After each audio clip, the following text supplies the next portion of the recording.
My father was always a woodworker, and as was his father, grandfather. And we'd always been caravanning. We'd hired caravans to go away at Christmas time. So Dad said, I think we might build a caravan. And we made vans for the Country Roads Board, PMG, and Gas and Fuel Corporation. Just a square box with a round roof. And we did quite a lot of those, and then got into the proper caravan market.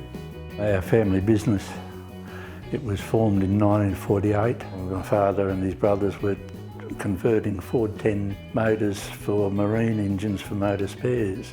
But in 1948, some guy walked in and said he wanted a tow bar to be made for his 1948 Holden, which is obviously one of the very first ones built. And it started from there. We finished up being the largest tow bar manufacturer in Australia. We had a caravan yard up in High Street, Thomastown, and we mainly sold coronets, but others as well. And we had a hire fleet, and I was cleaning out the hire fleet, and the local bank manager strolled over because he thought we might change to his bank. And he saw me on my knees in the caravan and said, "Where's the boss, girlie?" That got right up my nose, and so I said, "You're looking at her." You and I have known each other a long, long time. When did you start in the industry? When did you found CIL Insurance? Well, I started in the industry in '55. And then from then on, I was so impressed with it that we formed our own company, CIL, which you know that, and that was in 1962. Well, I came into the industry in 1966. I'm only a youngster, yeah. And so I've obviously known you for about 50 years, thereabouts. Now, you are a person that I and the rest of the industry really admire because you had more influence on this industry than a lot of people these days ever realise, and a lot more than you would ever even admit to. Well, that goes two ways, Ron, because I appreciate all the boys' friendship, especially yours. And as I said, I would do it again any time I had the chance. My father started off in 1946, just after he was demobbed from the Second World War. Someone at the market stall he had kept asking, "Do you hire tents?" He put a sign up at the Dandenong market saying, "We hire tents." He had one. He had to buy a house to start up a more professional operation, and that had a chook shed in the back, which he started in there. Outgrew that fairly early in the piece. That was behind our family home. I think I was one of the few people that attended the very first meeting that was the start of the Caravan Association. And from memory, it was held in an office at the Herald and Weekly Times at the top of Flinders Street. And Keith Windsor, who was the editor of a magazine called Motor Manual, he chaired that meeting, and as a result there was a committee formed, a president was elected, and I believe that was Don Robinson from Don Caravans. Dad was, because we were doing caravans, he used to go around and talk to all the caravan guys, you know, Jack Flynn and Don Robbie and all those manufacturers that were around at that time. And when they decided to form the association, Dad was there with him, and I went off to the first meeting as well, 1952. And Don Robinson was elected president. I didn't know Don all that well, but his manufacturing outfit was in Oakley at the top of Neerim Road, so he wasn't very far from where we were in Murrumbina. And eventually we started to work together, and I found him a great mentor, personally. He was just a great guy to work with.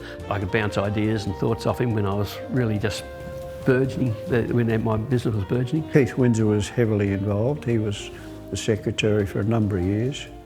I think Dad finished, he never took an office bearing. He might have been a vice president at one stage, I'm not sure, but I was on the committee for a long, long time, yeah.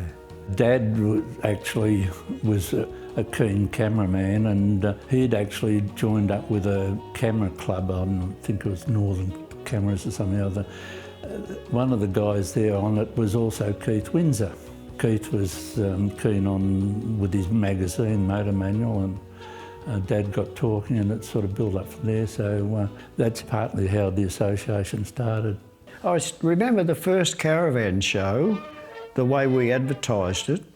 We actually all put a caravan on the back of our car and went into town, you know, and towed caravans around. And I remember I was with Harry Belmore from Belmore Caravans, and Jack Anderson was Aerolite Caravans.